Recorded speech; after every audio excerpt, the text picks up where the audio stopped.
Hey there, person with a great idea. Yes, that's you. Congratulations. You should make that idea a reality with Squarespace. They have beautiful templates and the ability to customize just about anything that you want to put into a website that shows off you. So head to squarespace.com/cracked for a free trial. And when you're ready to launch, use the offer code cracked to save 10% off your first purchase of a website or domain.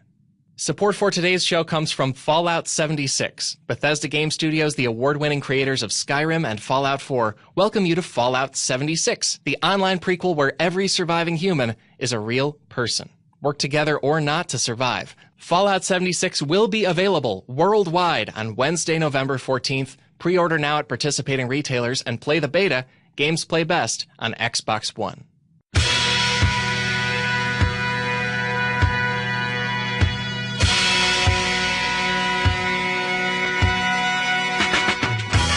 Hey there, folks. Welcome to another episode of the Cracked Podcast, the podcast all about why being alive is more interesting than people think it is. My name is Alex Schmidt. I am also known as Schmitty the Clam. I'm also known as Schmitty the Champ. And I am also impressed by every slasher movie. Yeah, good job, slasher movies. I'm coming down from the Halloween season, also bored now that the World Series is over. That stinks. But I find my brain being impressed with slasher movies. That's what it's moved on to. Because so often they build an entire movie around a kind of nothing villain. Right, like they're spooky and they're usually invincible or something. But they're all just kind of photocopies of Michael Myers from the original Halloween with a little extra window dressing, but very little variation or interest in how they are going about the slashing. And the whole movie hangs on that, and that's all. It just treats them as pure evil the entire time, and somehow that works. And those slasher movies keep it simple, they keep it extremely villainous, and that is why they don't fit the mistake that is our topic today. That movie-making mistake, that topic, is movies that forgot to prove the villain wrong. One more time, that is movies that forgot to prove the villain wrong. We will break that down immediately in the episode, what that is. And when I say we, that the subject of that is me and our guests. Two of them returning to the show is Chase Mitchell. New to the show is Ben Joseph. They are both comedians and comedy writers. Between them, Ben and Chase have written things for The Tonight Show, Triumph the Insult Comic Dog, The Golden Globes, The Simpsons, and more, because they're top-level professional writers. And you don't get to do that job without knowing something about how a piece of writing comes together. So I'm so glad we get to tackle this topic right now. Please sit back or sit at your window watching for a loose slasher that still hasn't migrated south for the winter. That's what they're much like birds. I don't know if people know that. That is a stone cold fact and not a joke. Either way, enjoy this episode with the wonderful Chase Mitchell and Ben Joseph. I'll be back after we wrap up. Talk to you then.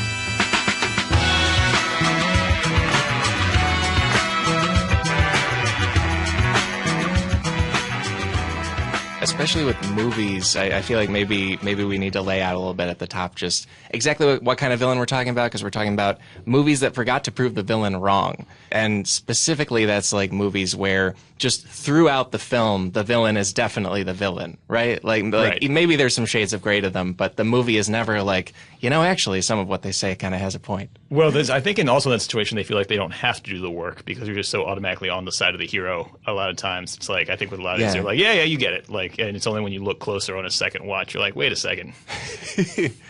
That seems especially strong with like superheroes, right? Because they assume, oh, you're familiar with the comic where Iron Man is the good guy, so we don't need to examine who he's against. You get it. And you've also got the handsome, good-looking one and the ugly villains, and you're like, yeah, come on. Usually scarred in some way. Yeah. There's like that cowboy thing of white hat, black hat. I forgot handsomeness is the white hat. Yes. Usually. Yes, always. It's one reason I have trouble buying Michael Fassbender as Magneto. He's too handsome. Yeah, he is. It's hard to think someone's evil. They're walking around packing a big hog. Well, I was thinking of his face, but sure, that seems right. But also in every single one of those movies, I feel like he starts as the good guy. Somehow they reset every single time. Oh, I know. And then something tragic happens to him. I feel like this is not right, but he loses like a wife every single movie. Like, every character he plays? Every time he's Magneto, like it starts with him happy, and then they come and destroy the humans he loves, and then or someone he loves. There's always some kind of tragedy that like turns him evil again. It's like, oh, you fooled us again. And we thought you were our buddy this time.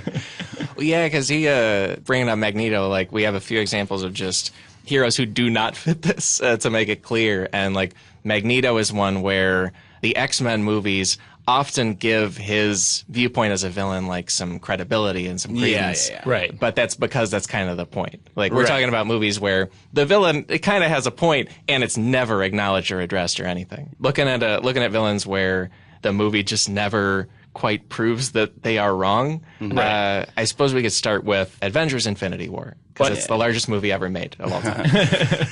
Well, I think one other point before we get into it that I thought was interesting, that it, like, with a lot of these, it would be easy to. The movie's just lazy. The movie just kind of relies on the assumption that you know these are the bad guys and they don't have to do any more work.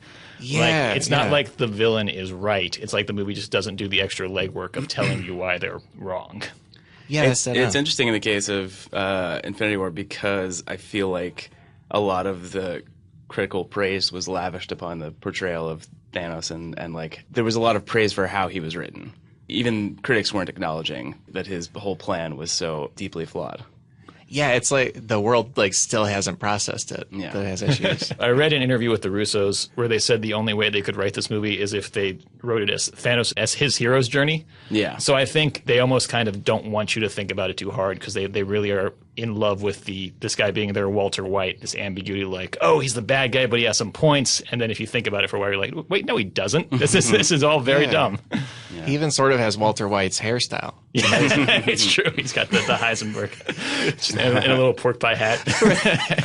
So what's wrong with Thanos, right? Well, as people know, he feels that the universe is getting overpopulated, and so it needs to lose half its beings. And like you said, Chase, even critics after, I think, were like, well, overpopulation, that sort of humanizes him, because what a cause to need to deal with. It also doesn't totally make sense. That kind of overpopulation fear, especially if you're Thanos looking at the scale of the universe, it's not actually a problem. It's the universe. Like, I feel like Tony Stark at some point should be like, hey, wait a second. It's the universe. Like, it's everything. The Marvel movies so far haven't really borne out this idea that the whole universe is overpopulated. It's like, I don't know, I guess you can make an argument that Earth is, but, in like Guardians of the Galaxy and stuff like that, and Thor, we've seen other worlds that like seem fine. Asgard, like before it got destroyed, was like pretty idyllic. It seemed happy. It didn't seem, hey, they could fit all the people in Asgard on that one ship. So like they're definitely, Asgard was not overpopulated. He thinks because he came from Titan, and Titan was so crushingly overpopulated, he just kind of assumes the rest of the universe is like that. Well, and we're even kind of taking his word for it with Titan, aren't we? Yeah. Like, I don't know that it was overpopulated. I'm not on top of it. It's like if you're from Alabama and you're like, wow, the world loves country music. Like, they just can't get enough of it. You're just projecting your hometown onto the rest of everybody else. I think also for our generation, overpopulation is just a shorthand. Like, we were all told growing up so many times that was a problem. The movie kind of leans on that to like, but now I think I've even seen things where it's like, no, overpopulation's not the problem. It's the fact that it's resource distribution. It's the fact that like a tiny percentage of the population is using all the resources. So I'm saying what Thanos really needs is socialism. He really needs to go on Chapo Trap House. Yeah. Well, and also like, even if you're listening at home and you're like, socialism could never solve that, something could solve it, and he has a magic glove that can do anything. Right. Yeah. So he just needs to do that thing, whatever it is. Okay, so his plan doesn't even work within his own plan, because he wants to get the glove so he can kill off half the universe, but he's already it's been his life's work to go planet to planet, killing half of people already. So those planets that he's already been to where he's killed half the people, when he snaps his finger at the end, he just killed half of a half. Like, what the fuck, man? What a dick. I need to see his detailed spreadsheet keeping track of when he needs to come back to which place. That's also such a silly scene, because the implication is before he has the glove, he's doing this manually. He's going around and killing, half the population of planets. Like a big war or something. Yeah, and I assumed like, oh, this planet has 8 billion people. I'll just stop when 4 billion of them are dead. No, he literally takes them and divides them in half and then kills all of them on one side. Like, that's so unnecessary to like split them into two groups. Right, because what you're describing, there's a whole scene that's kind of a flashback where he's on a different planet, and we see him just organizing everybody into a left and right, and then one of them goes, Yeah. And the movie presents that, and nobody chimes in or disputes it. The heroes are basically like, his basic philosophy makes sense, and we just need to stop him because it's mean or something. Right. Which is crazy, because he's just wrong. It doesn't make any sense. Right. like you said, Ben, there have been overpopulation fears on Earth. And sure, the Earth is just one planet with a finite amount of room, etc. We'll footnote a podcast that we did in the past with the author Charles C. Mann, because he did a book recently where, among other things, it talks about how one of the real problems is not overpopulation, but fears of it, because then people do like wars and crazy things to try to get the resources first. But also it just doesn't make sense. Like, for example, the Earth had in the year 1400, it had about 400 million people. Today it has about 7.6 billion. And that's a huge jump in population. We're also, there's still room, there's still food, for a lot of people, not everybody. As the population grows, you also get more farmers, get more food scientists. Like, there are a lot of ways where the population can grow, and it works okay. It's fine. Yeah. I mean, I think this is also fairly well known, but in the comics, his motivation was not noble. It was that he wanted to fuck death. Yeah, he's trying to get some ass. Yeah. I did not know that. Oh, you didn't know this? Oh, he's in love with the personification of death, who is a skeleton, but apparently to a Titan, that's the sexiest thing you can be. and he thinks the only way to woo this lady is to kill half the universe. Like, that'll get her attention. I guess my question is, do you think that's better or worse than what they went with? So he observed the manifestation of death, and he was like, death's hobby seems to be death. Yeah. So I'm going to do that hobby a lot. Yeah. And then she'll like me. It's like seeing someone's really into like cycling and buying like 15 bikes. Wow, I didn't even know that about the origins of it. That's crazy. So then they, in the movie, probably tried to graft on some kind of more resonant, substantially less horny Thanos. And there's this really labored line in the tag to the first Avengers movie where they introduce him. Yeah. Like, whoever Thanos' like toady is saying like, oh, to fight the Avengers would be to court death. And if you're like a nerd, you're like, oh, that's a hint at his motivation. Like, he gives like a little smirky smile. And also the other thing I've read is they weren't even, there was no master plan to make him the villain. Joss Whedon just kind of threw that on at the end of the Avengers, and they just like went with it. Like, the entire 10-year Marvel universe has just been kind of like a long improv scene. Which I think actually what makes it work is they commit to big decisions like that. It's like a TV show. They didn't try to like really lock it in and structure it. They just kind of like whatever seemed to be working, they went with that and dug into it. I both understand more how they wrote a villain that doesn't make sense, because, like you say, they were sort of just loosely figuring out where this unprecedented film universe would all lead to, And also, it's just so amazing that Infinity War is basically like the culminating movie of all movies of the last 10 years. And it had a villain that doesn't make sense, and nobody noticed. It's fine. Yeah, because I also want to point out that I did fucking love the movie. Like, even though we're kind of shitting on the villain's motivations, I enjoyed it. I saw it like 4 times in the theaters. I was the one who brought down Movie Pass, actually. Sorry, everybody. As long as Chase only sees Avengers 3 times, our business model works. You Thanos Movie Pass. That's neat. It's still an impactful movie. And maybe that almost helps sneak the just basic logic issue with the villain's plan through. It's almost like, everything else about the movie is so impressive. Just the fact that it exists, and the fact that they were able to pull all that together, and that the story is really fun to watch and everything like that. Like, I don't want to say it makes up for it, but it did make me not think about it in the theater. I didn't, think about it until later. Exactly. His plan didn't make sense. Yeah. So, and if you're out there, overpopulation could be a thing, but especially on a universe scale, don't worry about it. Yeah, and his thing of like it being random, the fact that it's random means that it's killing farmers and people who are producing these things. So it's like, it's not going to help. Yeah, it's not like judicious or solving anything. There's some just better logistical These should have system. been targeted killings at specific populations. Look, this podcast was always going to end with endorsing genocide. It's just a question of how long it took us to get there. Let's go a little bit into the past to the classic Home Alone 2. Home Alone 2, what a movie. Also, we should say that Thanos' example comes from 5 recent blockbusters that forgot to prove the villain wrong by Mark Hill. And then this one comes from 5 movie villains who were completely right the whole time by Nathan Wadowski. No, the bandits were not right in Home Alone 2. But if for people who don't remember it, Kevin McAllister is lost in New York. That's the subtitle. And he's at the Plaza Hotel where the concierge is Tim Curry and is always bothering him, and we really don't like him for it. Yeah. Do you guys remember? I remember seeing the movie and being like, that kind of requires you to be a kid, I think. I mean, you're just implicitly on Kevin McAllister's side because that guy's an adult over there and he's being a jerk and he's British, so you know he's an asshole. Yeah, I like that. I like that handsome is the white hat, and then British is the black hat. That's great. I think that's a whole genre of movie adult, because I think that also exists in Dunstan Checks In. Where Jason Alexander is just very mad. There's a monkey loose in his hotel, which is very understandable. Yeah. I haven't seen that movie, but I know of it. There is a whole history of villainous hotel concierges. Yeah, nobody cool runs hotels in movies.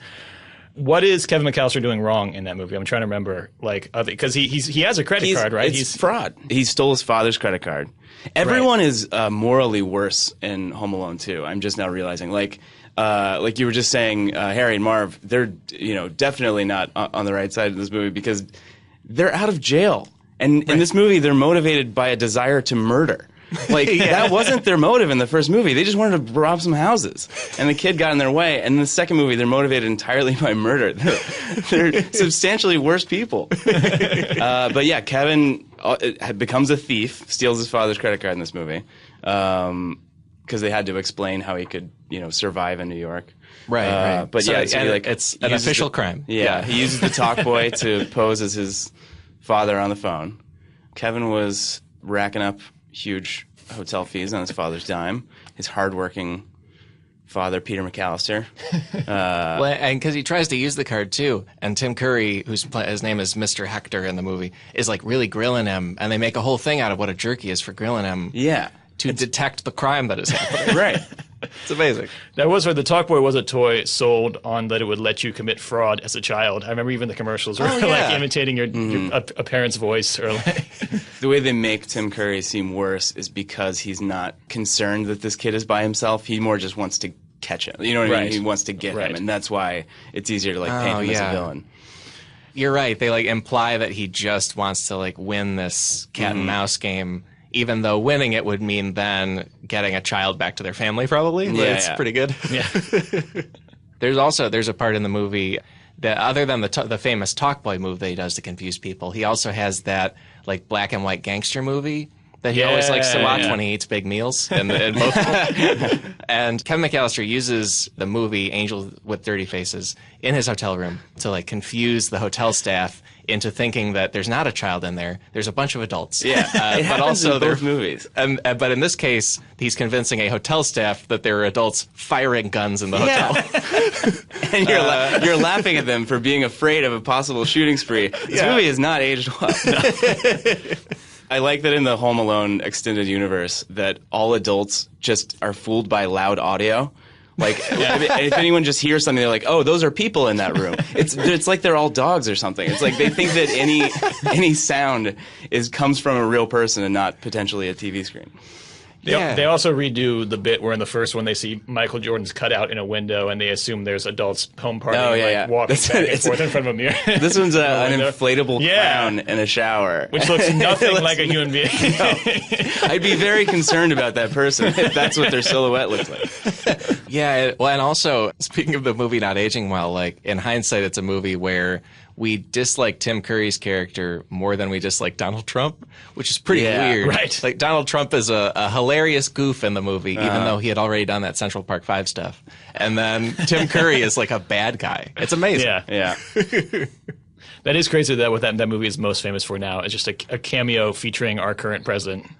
Let's look at another kids movie, maybe. We've got The Little Mermaid. That Disney classic, right? What a good time. Yeah. That's one of the first movies that I remember seeing in theaters, actually. Probably because I had some kind of crazy sexual awakening to Ariel.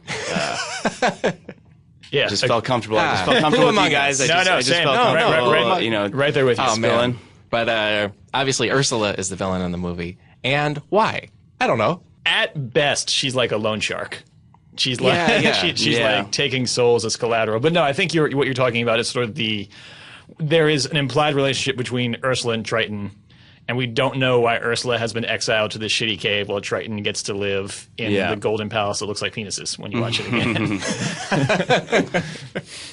I think that was the first Easter egg I ever learned about on the internet was the Little Mermaid has penises in the structures. Yeah. Oh, purposely or otherwise, Yeah. Yeah, all of the like hidden sex stuff in Disney movies is like, these animators are all fucking perverts. No wonder Ariel's so fucking hot. Just a reminder that cartoons of that era were made by men in their 40s.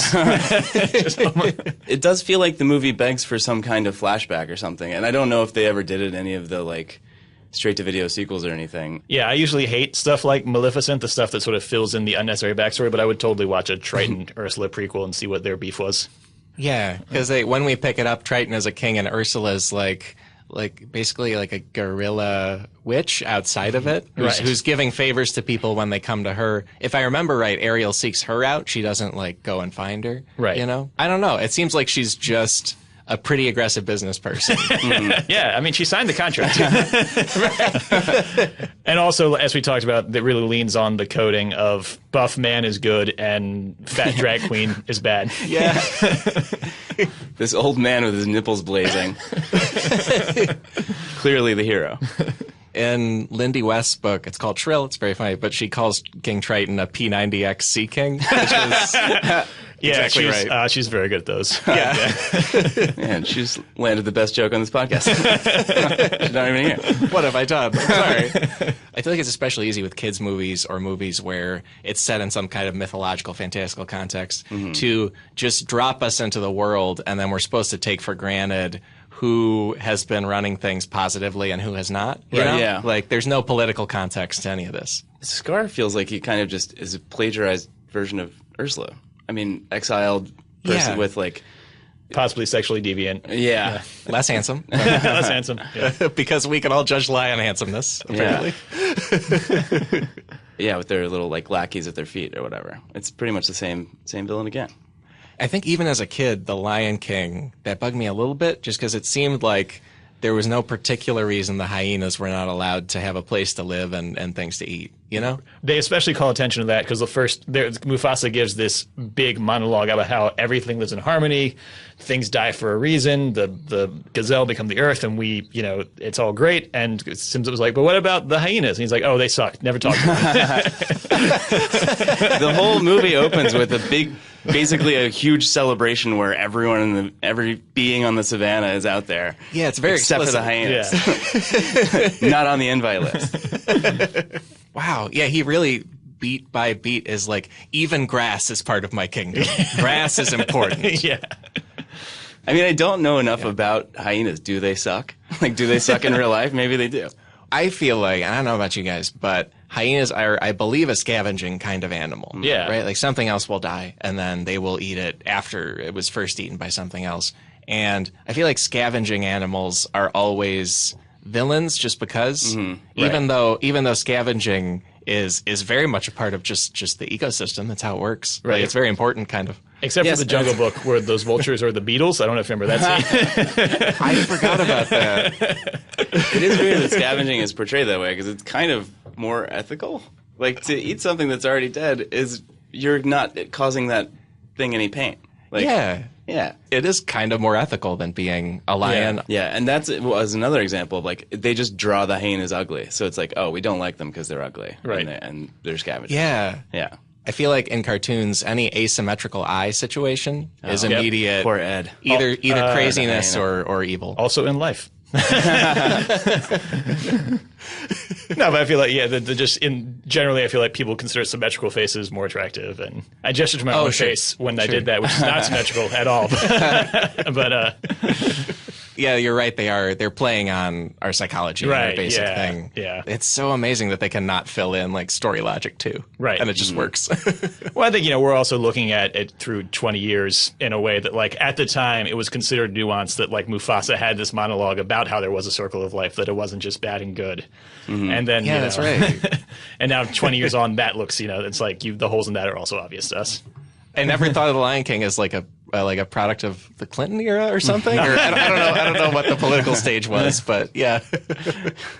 Well, speaking of around that time, good old Wayne's World. Oh yeah, what a good time. Yeah. Aurora, Illinois' finest moment. I shout out Illinois whenever I can. Were you guys like SNL fans when that was getting going? I feel like I caught up with it a little bit after. But. I feel like I saw Wayne's World first and then did SNL later. I think so too. Yeah. Which is also how I consumed Spaceballs and then Star Wars. I just do everything backwards. Yeah. I worked with a writer who had also had that same situation, and he was so not interested in Star Wars. He was like, "Why would they make Spaceballs but not funny? Why would they take the good part out of Spaceballs and make a worse movie?" Hey, the guy's got a point. But yeah, I don't know. I definitely was aware of Wayne's World just because it was so in culture. But I don't know if I ever saw a full sketch before I saw the movie. I think I probably saw the movie first. That's a case where they're going from a sketch where you don't really need a villain at all. Like, it can just be them doing the bits in the fake living room. Right. But then they were like, we're expanding this to an entire movie. And so they picked the villain in the first Wayne's World movie of Rob Lowe. Right. And, who's playing a character. And he, in hindsight, it's like he's definitely trying to steal Wayne's girlfriend. Right. It's definitely a thing he wants to do. Yeah. And by steal, I mean he wants to compete for her affections because she has agency. And then beyond that, like he's a professional. I don't know. Yeah. Seems okay. Yeah. I mean, it almost seems like maybe it's a reaction to like, I mean, he wears a suit and he has like, he combs his hair and stuff like that. So he's very much the antithesis of like Wayne and Garth, who are kind of like, we're kind of in the grunge era then. So they're like, the Gen X like ideal was like a dude in a flannel shirt with long hair. That's true. Who like hangs out in his basement. Yeah. And was his name Benjamin? Benjamin. Yeah, I think you're right. Yeah. Rob Lowe's. Yeah. And he's like kind of this like 80s leftover, this like yuppie who's in this suit. And so you just are kind of coded to think like, oh yeah, this guy's a villain. Oh. Whereas like if it came out in the 80s, you probably would have been rooting for Benjamin. I also never realized, but Wayne's World is like cartoon reality bites. It's literally the Ethan Hawke and Ben Stiller roles. Wow. Yeah, the 80s and the 90s really didn't like each other. Wow. At the time. Now they're both classic. Wayne's World also has that 90s comedy sin of just casting two very funny people, then just an extremely attractive woman. And that is her value in the movie. Like that's why Wayne's World that's why Wayne is attracted to Cassandra, just because he gets a audible boner to her that makes him go swing. That's true. He does tell us he's having a boner. and as an audience, we're not like, that's weird. We're like, the joke I've been waiting for the entire film. But yeah, I think my point is that like his argument of why she should be with him is no more valid than Rob Lowe's argument. They just both think she's very attractive. Yeah, and that's. Well, yeah, right. They both think she's very attractive, and then Rob Lowe butts into the movie because he wants to basically professionalize the Wayne's World TV show. Right. And then he, in the process, wants to boost Cassandra's career, and that is probably good. I don't know. That probably well, it's like we're fun. Supposed to not like that they're shooting it in a studio now instead of his basement. It's like, that's good production values. Right. Yeah. It's like once you like know anything about how TV works, it's like, oh, that actually makes a lot more sense. I guess it's supposed to be like they're selling out or whatever, but it's, I don't know. They do something. Is it that they have to advertise a video game? Yes. Yeah, that's what it is. That's one of the funniest scenes. Noah's Arcade. Noah's Arcade, yeah. Because I think the owner of the arcade comes on and they have to interview him and talk to him about his arcade. And it's a pretty ordinary advertisement. Yeah, I don't know. It's fun. Yeah, it's not that bad. And the arcade's probably really fun. And Wayne goes and like, writes a bunch of mean things on the backs of all the cards. This is so clearly a conversation between people in their 30s. I've completely flipped. I've turned on.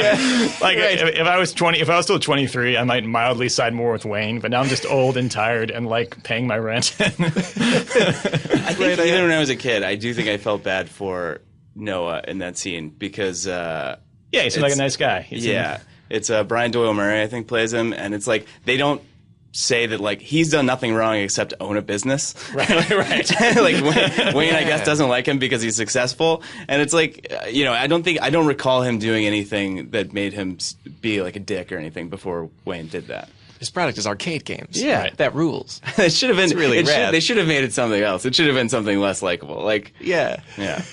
Also, like some tax preparer. And the moment that turns Cassandra on Rob Lowe is when she can't tell his hand from a snake. Is that like, which is supposed to be like this great metaphorical moment, but just like it's just such a weird like. I did not even get that. Until just now. I did not even get that it was because he's like a snake.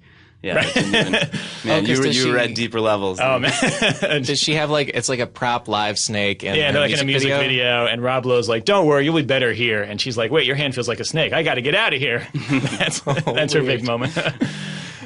I don't know. It seems like. I think she made a mistake. I mean, obviously they throw it all away in the end by having sort of a meta deconstructive ending where nothing matters. Yes. Oh yeah. But yeah, in the long term, she probably would have been better off with the nice, hot, rich man who cared about her career more than Wayne. When, like, if nothing else, the movie could be like, she did the right thing choosing Wayne because he is a nicer guy. Also, this other guy's like fine. It's not like everything he did makes sense. I don't know. It's not like a huge problem. The ending, like the last one where everything like goes perfect. Doesn't he like have it? He like it turns out he wears a toupee or something like that. He gets his hair ripped off or something. Oh yeah. And how dare someone be bald? Right. He had both the evil hairs, bald and slicked all the way back. Right. Are both unacceptable. Right.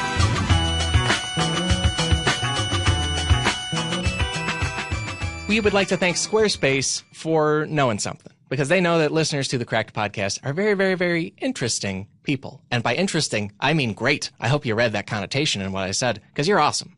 You're curious about the world, you want to know what's going on in it, and you want to be a participant in it. Well, a lot of the world's online. Why not get a website that lets you do that? And when you get one, how about one with a beautiful template created by a world-class designer that you can customize with just a few clicks and make yours? Also, let's talk about domains. They build websites at Squarespace. They also do domains. And hey, here's a fun thing you can do. Once you get a website, people will be like, do you have a website? And you'll be like, yes, my website is yada-da-da-da. But you won't say yada-da-da-da because that's a very bad domain name. Maybe I'm dumb and it's great, but I don't think it's great. You should get one specific to you that you really like, and Squarespace makes it easy to find and buy that domain name for yourself. Having the right one is a lot like a calling card for you and all of the rest of the information and pictures and writing and things you're selling. I don't know what you're doing, but you'll put it on that website and get people there easily with that domain name. Because Squarespace empowers millions of people to turn great ideas into something real. Become one of them. Head to squarespace.com/cracked for a free trial. And when you're ready to launch, use the offer code cracked to save 10% off your first purchase of a website or domain. That's squarespace.com/cracked. Offer code cracked.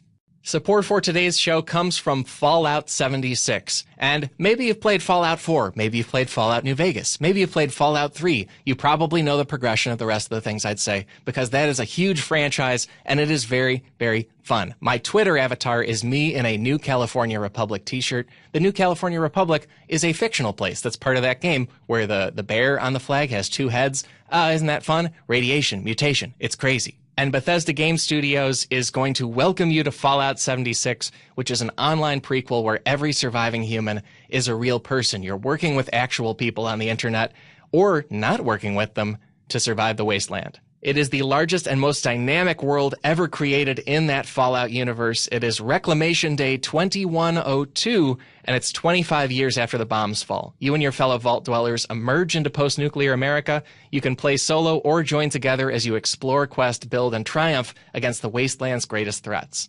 Fallout 76 will be available worldwide on Wednesday, November 14th. Pre-order it now at participating retailers and play the beta. Games play best on Xbox One.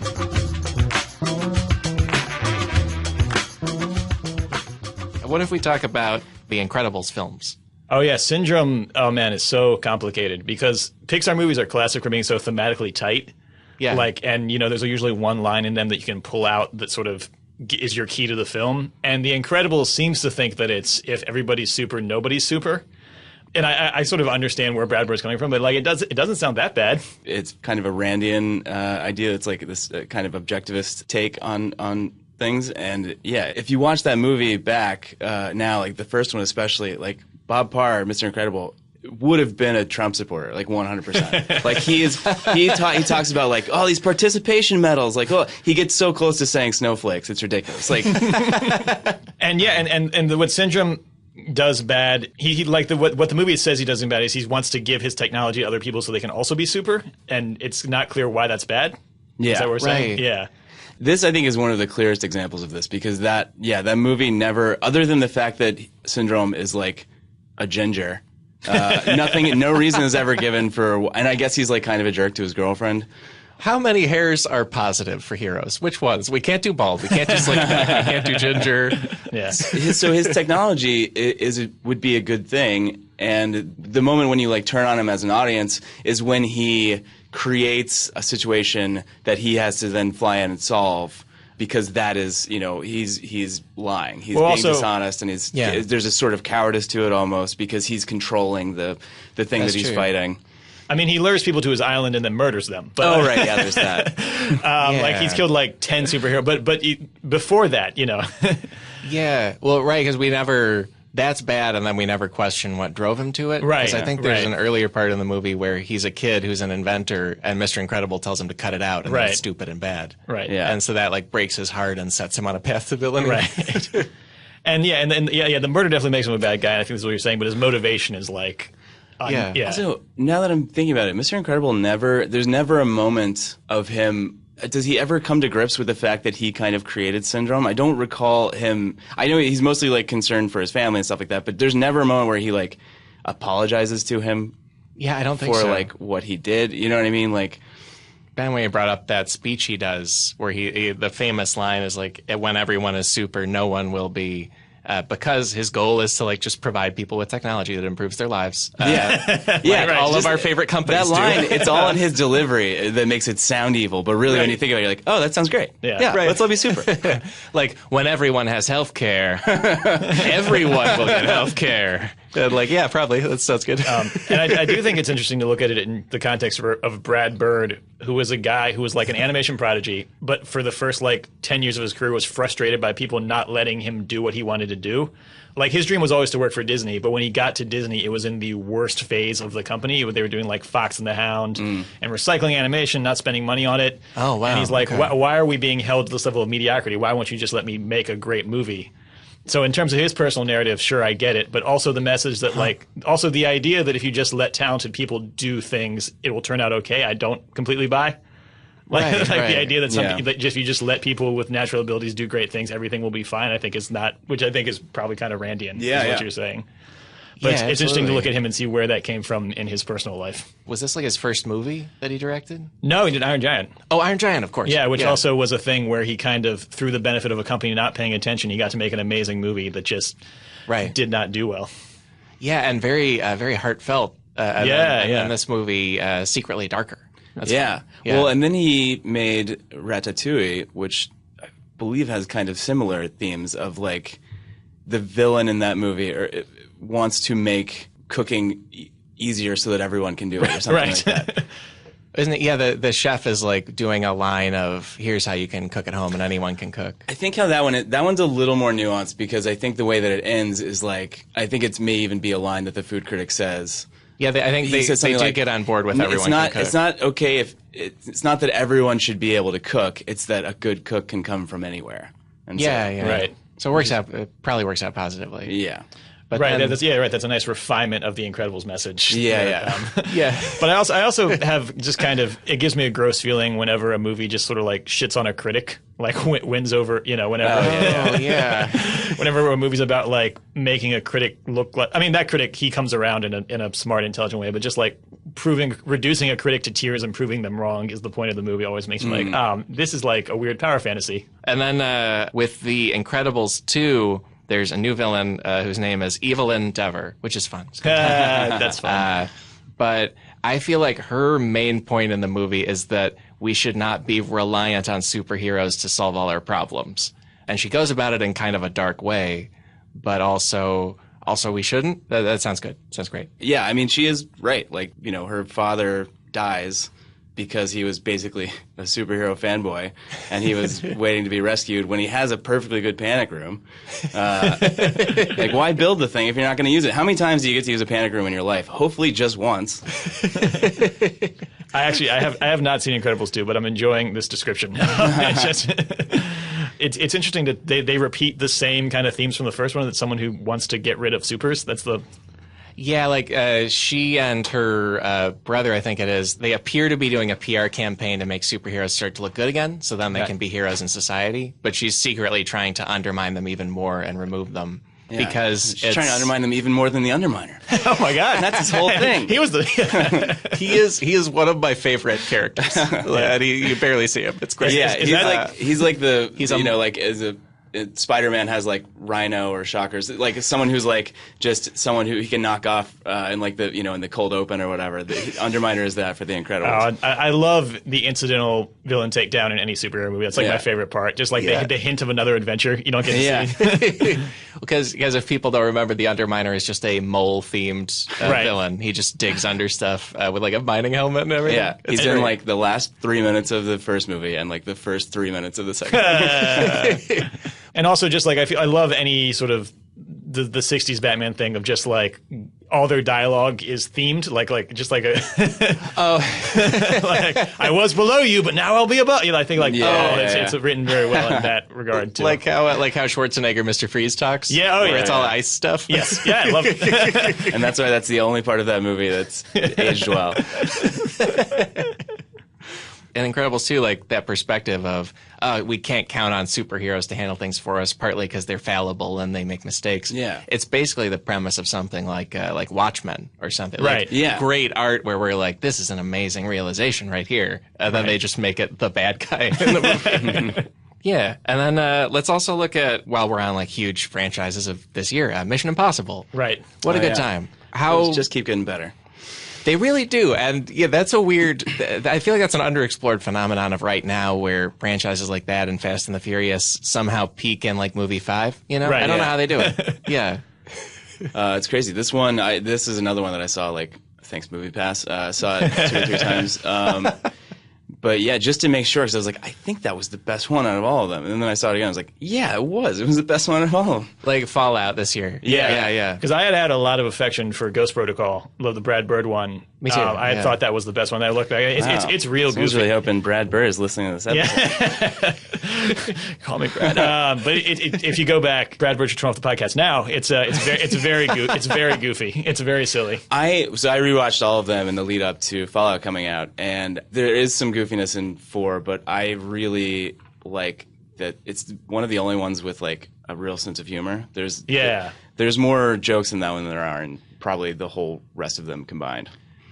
That's why actually I didn't like Rogue Nation at first, because it wasn't funny at all. It kind of was very dour. But I feel like Fallout kind of strikes the balance really well between being a little funny, but also... And then even, it has one of, I think, my favorite accidental joke in those movies, which is in the trailer they show the bit where it's from the big fight in a bathroom at that like stock European party. Right.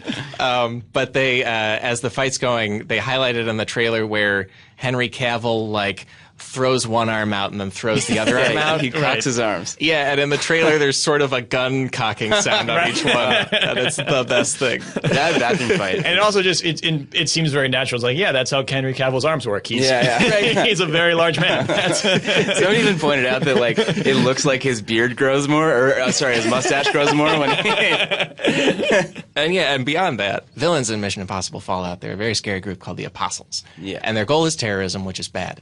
But the reasons for it are they feel... I'm waiting for you to come down on the side of the terrace.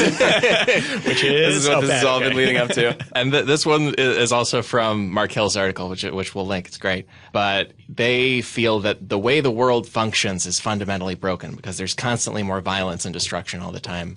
And they are correct because they live in a Mission Impossible world where there are crises all of the time. But they've also been the cause of that violence and destruction for the past 2 movies. I think so. Well, because the Apostles came from the group in the previous movie. That's the thing. Each one of them, I feel like they have a group with a real confusing name, and then somehow it splinters into the next name. Like there was something called the Syndicate, I think. Yeah, and I don't care. Syndicate for it. became the Apostles. Yeah, I want that Bond thing where it's just Spectre all the time. Right, here we go. Yeah. I'm sure the bad guy has like Solomon Lane. That's Solomon Lane. Solomon Lane was the Syndicate. Then he got arrested, and the Apostles, the people following his legacy. Alex, I hope that clears it up for you. It really does. So they are bad people, and we should not give their viewpoint any credence. But it is that spy thing of... It's the same with James Bond's world, where there are just constant horrible crises, where there's an extreme near miss where just one guy saves the day. Right. Yeah. And a world like that does need some reforming of some kind. Totally. I mean, they're they're correct, but they're also partly the cause, so it's hard to take the message from them. Yeah. But yeah, the whole fact that every couple of years a 5'4", 50-year-old has to save the entire world is insane. And it always comes down to him hanging by his fingertips or cutting a wire at the last moment. Like, maybe we want some more of a cushion than that. Maybe the end of the world should be a little farther away. Yeah. And this one kind of ends with his wife, Michelle Monaghan, returns in this one from part 3. They're estranged basically because he's protecting her by not being with her. But yeah, it kind of ends with her being like, yeah, he'll always be there. And it's like, that's the message of the movie, is that Ethan Hunt will always be there. I mean, right. That's one mortal man will always. Sorry. And I kind of believe it because, you know, Scientology is giving him superpowers. I didn't used to think so, but I'm starting to think so. Like the original Mission Impossible, the TV series was an ensemble. It was a team. They all had roles. And in the first one, I've never seen that show actually. Oh, wow. It's one of the great action series, and there's cool. Everybody, like, there's the person who makes the masks, there's the person who's but it's fun because they're a team. And while there's a nod to that in the first one, it quickly becomes the Ethan Hunt show. The first scene of the first movie is the team die. Yeah. They blow up the format of the show immediately, literally. Also, more spoilers for a 30-year-old movie. They make the hero of the show the villain. Yes. Like, Jim Phelps is like, I hated that I had to go on so many missions, so many impossible missions, which is why I became bad. Jim Phelps is John Voight in the first and they wanted the original actor to come back to play him, and when he read the script, he wouldn't do it because Peter Graves, he wouldn't do it because of what they do to that character. That's too bad. That would have been cool. Yeah. But my point with the series has become just Ethan Hunt and his fan club, even though he even though he presumably has this team, they mostly just stand around and talk about how great Ethan Hunt is. Yeah. I guess they kind of have a fight scene in the climax. Benji kind of gets a fight scene in the climax of this one. Benji, I mean, I love Simon Pegg and I love his performances in these movies, but he is a constant fuck up in those movies. I don't think he's had one mission go well since he's been in the field. He needs to go back to his desk job. Right. Right. What if you logged like 10 more hours of training? No, I'm on the way. I agree with you, and I do, but that's why I do like 4, I think, has a lot more like team stuff, and I like when they build a team. Like my favorite scene in 3, I think, is the Vatican scene where they're infiltrating the Vatican. Oh, sure, yeah. And so I like when there's the team is there and they're all doing everyone does have their role and stuff like that. But yeah, in the end, it's always just Ethan running down the street very fast towards somebody. Also, Ving Rhames, who is a great actor, but has gotten like chubbier and slower with every movie. He's just going to be in a chair in the next movie. He literally moves less and less every time. Like I listened to a podcast where the director talked about how his knees weren't great, and that's like Ving Rhames' knees aren't great, so that really restricts what he can do. You feel bad, but also it is funny that it's just like become this man in like a jaunty cap who just stands around. His hat is also like 5 degrees more tilted every movie as well. Eventually, it's just going to be on the side of his head. Like an earpiece. But yeah, I guess the greater point that the Apostle has, that the IMF is bad and maybe there's a reason it falls apart in every movie. They're right about that. Yeah. I mean, the IMF is bad at what they do, and I feel like in every movie, Ethan spends at least part of the movie disavowed from IMF. Like I think in every single one of them, it's like you're only ever kind of in the IMF anyway. Yeah, like this Fallout movie, it has sort of a sub-villain. Not that they're evil, but Angela Bassett and the, I think, main CIA wants to close the IMF. Right. And we exclusively, as viewers, are supposed to be like, not the IMF, my right. God. Yeah. They're so good at also causing problems, but fixing them, I think. And it's that was literally Alec Baldwin's arc in the last movie. He was also the CIA director who wanted to close down the IMF. Right. And then he got like won over in the end. In a very like Fast and Furious franchise type way where he was a bad guy and then eventually got won over to the team. Yeah. Right, because The Rock is too cool. He's got to be on the team. Yeah. Right. Yeah. I mean, that's the other fun part about the Mission Impossible movies, that they're auditions to be Tom Cruise's friend. That if you're good, you get to stick around, but if you're bad, you kind of like you never are seen again. Yeah, Ving Rhames is definitely the best at being his friend. Yeah. I was going to say, like, pure theory, is Ving Rhames just being professional and cordial with him? Yeah. Is he actually his friend? I'm very curious. I think they're buds. I think they must be close. Yeah. I do know that Jeremy Renner, who was in 2 movies, They wanted to bring him back to yeah. kill him, and Jeremy Renner was not much in the same way. Oh, I didn't Peter know Graves. that. Jeremy Renner was not cool with that. He was like, they're going to have to work around his schedule. He could only give him a couple of days, but he did not want to come back just to be murdered, just to help raise the stakes of the film. Wow. That's an interesting thing about going back and watching 4 is that 3 underperformed at the box office, and there was some thoughts that Tom Cruise's star was waning.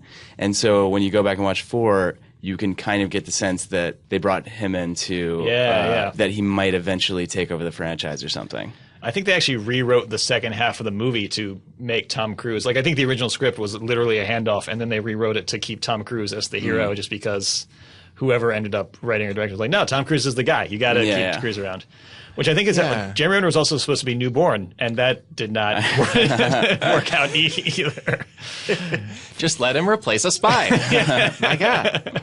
I don't really know the workings of it, but as I understand it, Tom Cruise kind of produces all the Mission Impossible movies. Yeah. So Yeah. I don't know how they feel try like to... they're kind of his baby. Yeah. They also More than his actual baby. True. Yeah. I went real deep on Mission Impossible after the last one, and I learned that they write these with literally no script. It's location backwards. Like, they figure out what awesome location they can book. So, I think it's totally fair to take shots at the movie's plot, because for a long time there wasn't one. The original pitch for Fallout was that Tom Cruise has to become a bad guy, has to become John Lark and like do terrorist things. Yeah, and then they realize that no one wants to see Tom Cruise do that, or that Tom Cruise thinks that no one wants to see Tom Cruise do that, and just has to be the good guy. Yeah. Because he does that a little bit. Yeah, and then they back away from it real quick. Yeah. With all these villains in all these movies, like, I feel like when people are pitching their great movie idea, it can often be contingent on, like, a hero does a thing, right, as a basic way. A good version of that, obviously. But I feel like maybe villains aren't always in the pitch, right? Like, maybe that leads to these villains that don't then totally make sense. Right. Yeah. They have to, like, reverse engineer something for the hero to oppose. Yeah. Also, originally, that the Apostles had this really, like, complicated geopolitical goal where they're like, oh, this is the most. What's the word? Where does the climax take place? It's Kundun. I'm gonna mispronounce it. It's somewhere in mountains, and I think they want to hurt a water supply that people need. Right. Well, that's the thing. Originally, it was that, like, oh, this is the most tense era in the world geopolitically. If we nuke this world, it's going to be a domino effect, and everybody attacks everybody. And then West they're making, they're like, this is too complicated. All answers are stupid. No one gives a shit. It's the water supply, which is like does not really make any sense. Like, as a plan. Like, Yeah. Then they're like just terrorists. Yeah. Before they were just terrorists, but also there was like some kind of interesting thing. Yeah, and also this article by Mark Kelly picks out that broadly in like the real world, there are not world wars as much anymore. There's also statistically a less violent crime based on, we'll link a study from the University of Minnesota that since the 90s it's gone down. It went up a bit in the later 20th century, but then way down before that too. Like in real life, the terrorist argument would not fit the statistics. Like the world is improving broadly. But in this Mission Impossible world, I don't know. It seems like a lot of cities get smashed up because Tom Cruise is sprinting, you know? Yeah. One movie we could talk about is The Devil Wears Prada, because the title implies that one character is the devil. And I don't know, maybe Meryl Streep just like wants to run a business and is like a little aggressive. I don't know. I think this one's especially interesting because it's based on a book where there was an assistant who worked for Anna Wintour, who Miranda Priestley is based on, for like 6 months, and was like it was only 6 months, or it was less than a year. It was some short period of time, and then went off and wrote this like just basically hack job where it's like, oh my god, can you believe I had to work for this fucking awful person? She made me work so hard, and she basically did exactly what the point of this podcast is like try to make this person seem like a villain without ever selling it. And then the movie made the very good choice to humanize her a little bit. Oh yeah, because we see her like having trouble with her husband, you know. Yeah. And there's that scene, I think it's a hotel room in Paris, where she has like less makeup on, right? And she's human, you know. Yeah. I didn't know the book was so harsh. That's interesting. Yeah, because I think it's one of the rare occasions where a movie is leagues better than a book. I don't think she's gone on to write anything else either. That book witer. It's hard to have the lane of be somebody's assistant and write a book about them like that over and over again. You know, it's hard. Like, your prior experiences, no, I mean, very obviously. And then especially in the text of the movie, like, it seems like we're partly mad at her because she's a lady running a thing. And then mad at her because she's like brusque. Like she throws her coat on the table. Right. And then there's the one kind of mind game thing where she demands a steak and a Harry Potter novel, you know, and that's like hard tasks. Yeah. But I don't know. Other than being a mean boss, she's like, it's amazing they can hang a whole movie on how mean she is when she's like just kind of brittle. Right. Yeah. Well, I mean, everybody knows the real villain of that movie is Vinny Chase. Right. Boyfriend. Right. I did rewatch it recently, and it was very distracting that he was in it. Yeah. And also, just like is mad that his girlfriend has a job, even though he also has an equally demanding job. He's supposed to be like a gourmet chef, right? That's his. Yeah. Yeah, he's like slugging it out in the food world to try to be running his own restaurant. So he has things to do too, you know. But yeah, right. I think it's a good point that like the movie would have the potential to do that, but I do think they do a pretty good job of like making an argument better than you would expect them to for why Miranda Priestley is a good human lady, because it's for one, it's Meryl Streep, and you know you're automatically on Meryl Streep's side. That's true. And she gives a monologue about cerulean that shows how important blue is. That was really cool.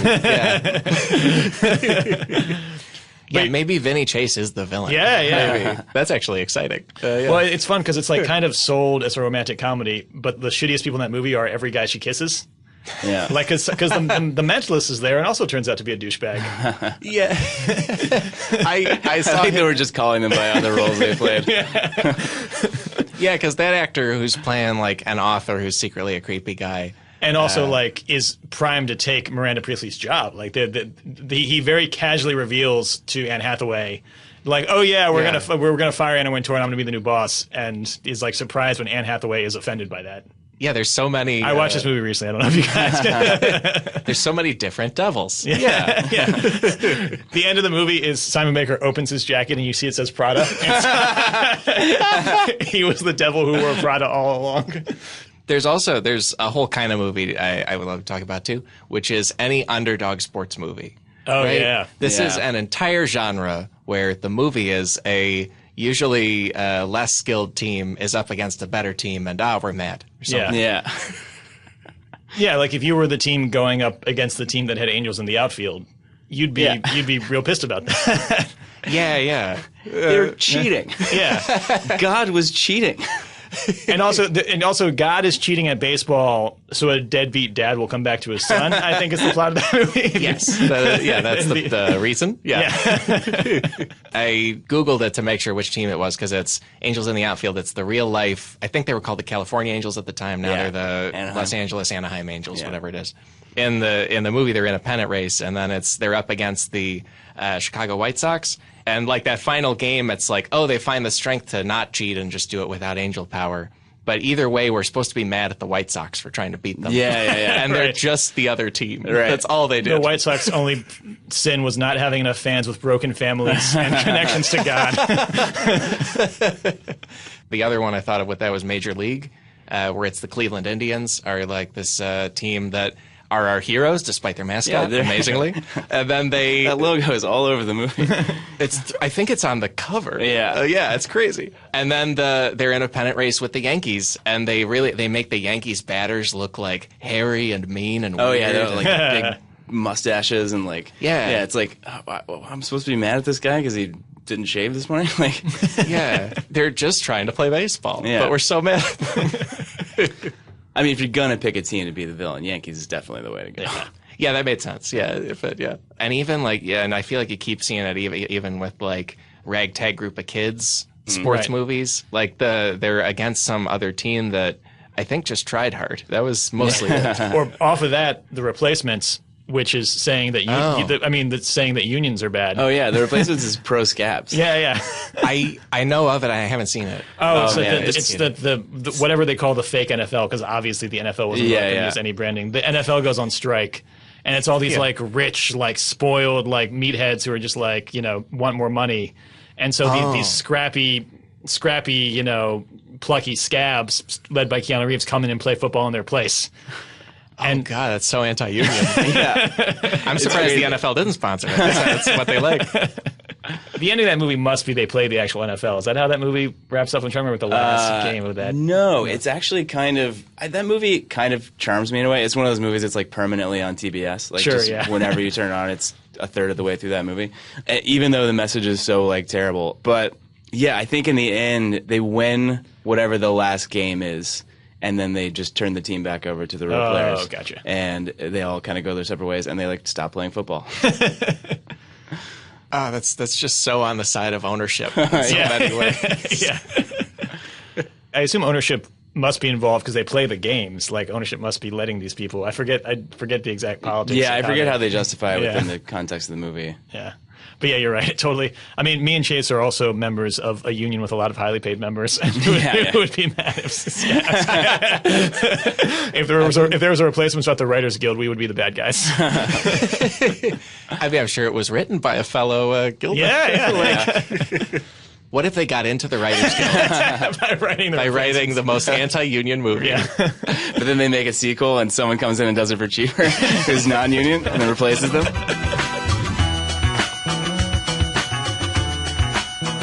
Folks, that is the episode for this week. My thanks to Chase Mitchell and Ben Joseph for taking the time to blow up Thanos' whole plot with me. We took it out, right? We're like the Infinity War sequel, really. Like, we're the guys. I think we saved the day, and I think you will enjoy this week's footnotes, which are loaded with articles and videos about the movies that we allow to demonize the wrong people. Also, we've got Chase Mitchell and Ben Joseph's Twitter accounts there because they're both unbelievably funny on that platform. And I wish I could also link you to, like, you know, Hollywood business they're doing. There's like new pilots and stuff. I can't say anything about it. It's their business. But once there is news about it, I will shout it to the rooftops from my Twitter account. And my Twitter account is @AlexSchmitty. My Instagram is @AlexSchmittstagram. I'm on the wider internet at my website, alexschmitty.com. And if you love this episode, that's great. If you hated it, let me know about it on that social media. It's what it's for. Also, our theme music is Chicago Falcon by the Budos Band. We were engineered by Sam Kiefer and edited by Chris Souza today. And I'm here to say we will be back another day next week with more Cracked Podcast. So how about that? Talk to you then.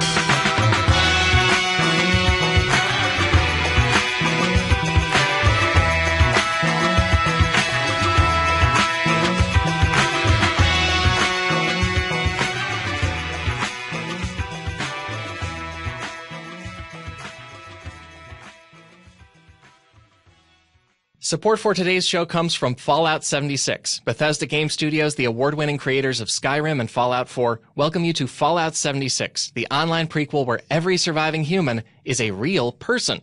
Work together, or not, to survive. Fallout 76 will be available worldwide on Wednesday, November 14th. Pre-order now at participating retailers and play the beta. Games play best on Xbox One.